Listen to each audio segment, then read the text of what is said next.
What if I told you there is a secret so simple in winning your New York personal injury case that so many will fail at it? A secret that puts you and your lawyer exactly on the same page in your fight. In the next few minutes, I'm going to show you exactly how important great communication is with your lawyer and what details to share, how to document them, and when to speak up so your story stays airtight.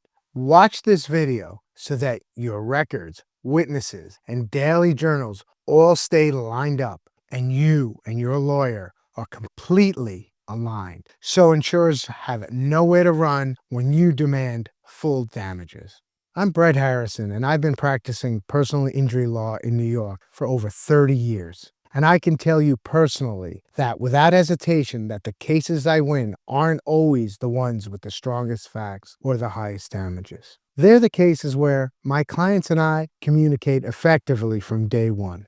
Today, I want to share with you exactly how good communication with your attorney and his staff can be the difference between a successful settlement and a disappointing outcome.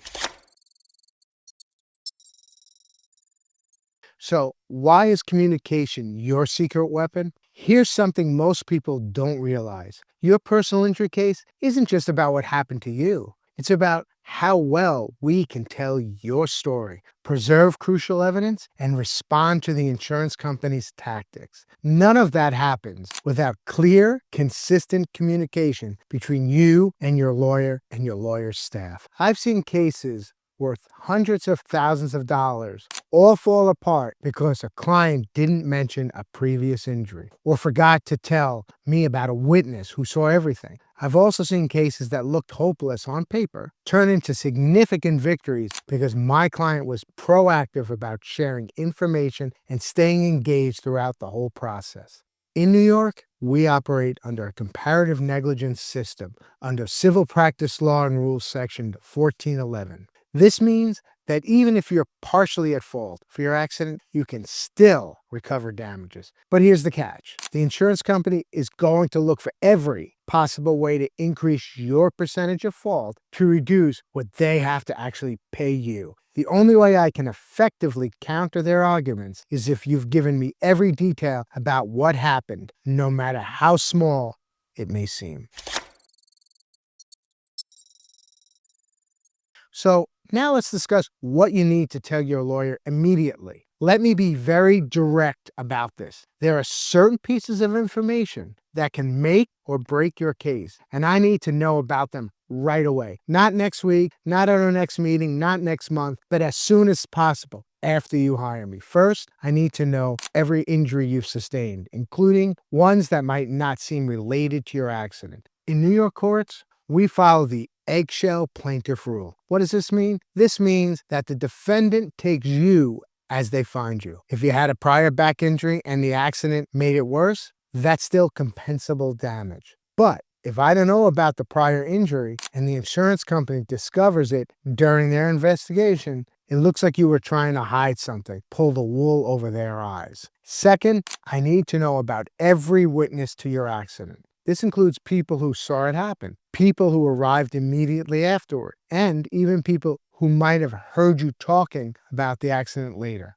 In the seminal case of Rodriguez versus City of New York, the Court of Appeals emphasized how witness testimony can be crucial in establishing liability, even when physical evidence is limited. Third, you need to tell me about every doctor, every hospital, or medical provider you've seen for your injuries. This includes your family doctor, specialist, physical therapist, chiropractors, and even alternative medicine practitioners. Under New York's discovery rules, the defense is entitled to obtain these records, and if they find a provider you didn't tell me about, it raises questions about what else you might be withholding. Fourth, I need to know about your work situation in detail. How much you earn, whether you're paid hourly or salary, what your typical schedule looks like, and how your injuries have affected your ability to work. Lost wages and diminished earning capacity can represent a significant portion of your damages. But I can't properly calculate and prove these losses without accurate information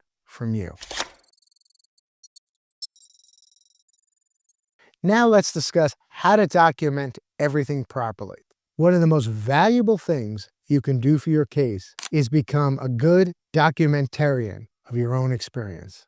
This doesn't mean you need to become a legal expert, but it does mean you need to be systematic about preserving your information. After all, it is your case. Your goal is to get maximum compensation. Start keeping a daily journal of how your injuries affect you. Write down your pain levels, what activities you couldn't do, what medications you took, and how you slept. This contemporaneous documentation is incredibly powerful evidence. In the case of Ferrara v. Gallucci, the New York Supreme Court noted how a plaintiff's detailed diary entries helped establish the extent and duration of their pain and suffering. Taking photographs of everything, your injuries, your damaged property, the accident scene, if you can safely return to it, and anything else that might be relevant. Photographs taken immediately after an accident often capture details that witnesses forget and that can't be recreated later. Keep every piece of paper related to your case: medical bills, prescription receipts, pay stubs showing lost wages, correspondence from insurance companies, and even notes from phone conversations with adjusters. Create a file system, whether physical or digital, that keeps everything organized and accessible.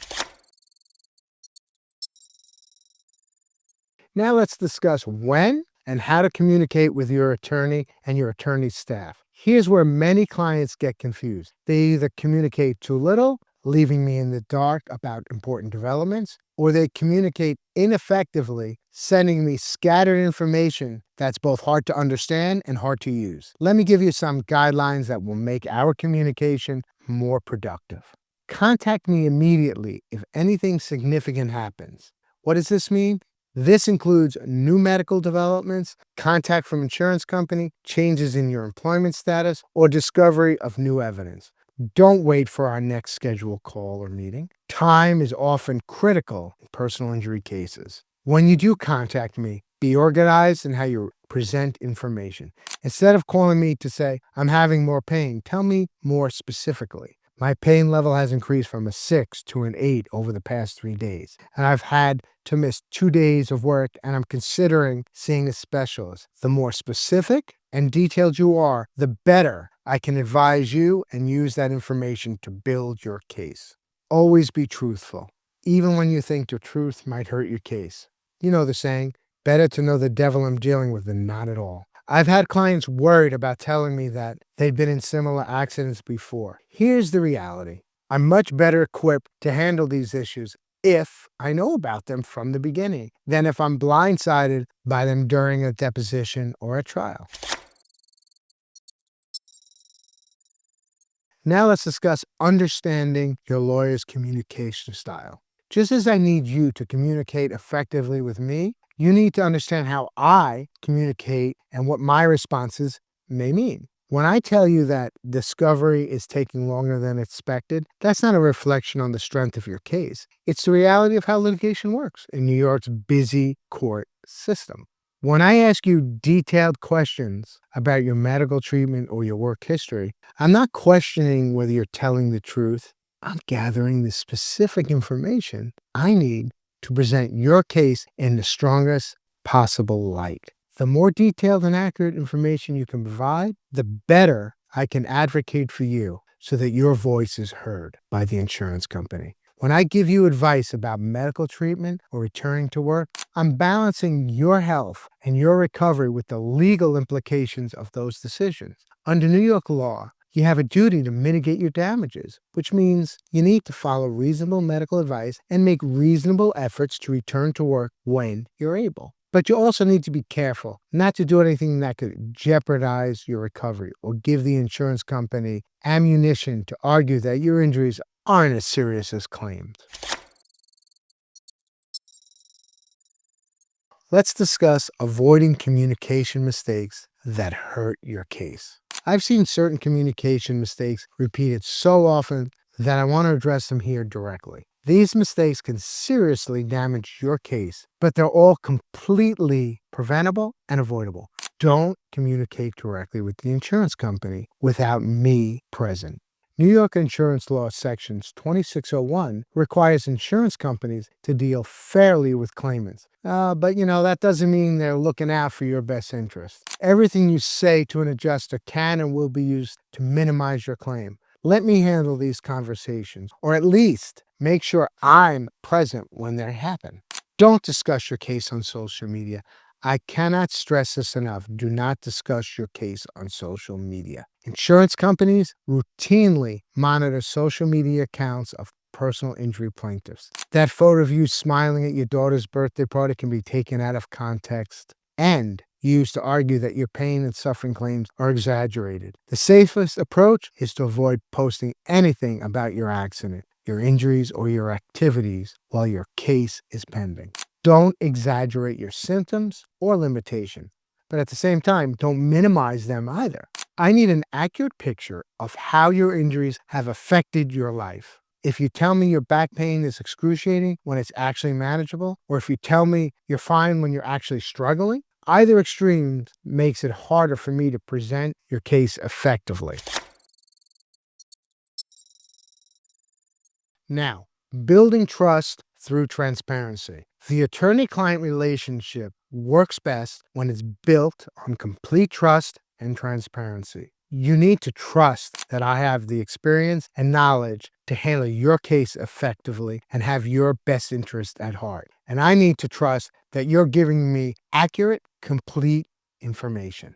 This trust, it's two ways. The trust pays dividends throughout your case. When I'm negotiating with the insurance company, I can speak with confidence about your injuries and losses because I realize I'm your voice, because I know the information you've given me is reliable. When we're preparing for a deposition, I don't have to worry about you being surprised by questions because we've already discussed all the relevant facts in advance.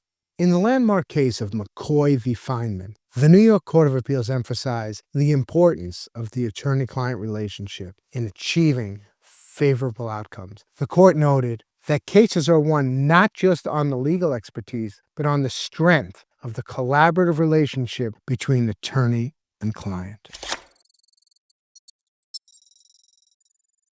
So here's the bottom line on communication. Effective communication with your personal injury attorney isn't just about being a good client. It's more than that. It's about maximizing your chances of a successful outcome. Every piece of information you share, every question you ask, every concern you raise helps me build a stronger case on your behalf. Remember that I'm not just your legal representative. I'm your advocate, your advisor, and your guide through this complex legal process, or jungle, as we like to call it. The more effectively we communicate, the better I can serve you in all these roles. So there you have it. Good communication with your lawyer isn't just helpful, it's essential to winning your personal injury case in New York and getting you the maximum amount that you rightly deserve. Being proactive, organized, and transparent in your communications, you're giving yourself the best possible chance at a favorable outcome. Now, if you've been injured in an accident here in New York, you need to watch my next video immediately. 7 reasons why your personal injury lawyer needs to specialize. This covers the specific legal issues and evidence requirements that are unique to different types of injury cases. These cases have special rules and considerations that can dramatically increase your recovery, but only if you know how to navigate them properly. Watch this and you'll understand your rights and what you need to do to protect your case. See you over there.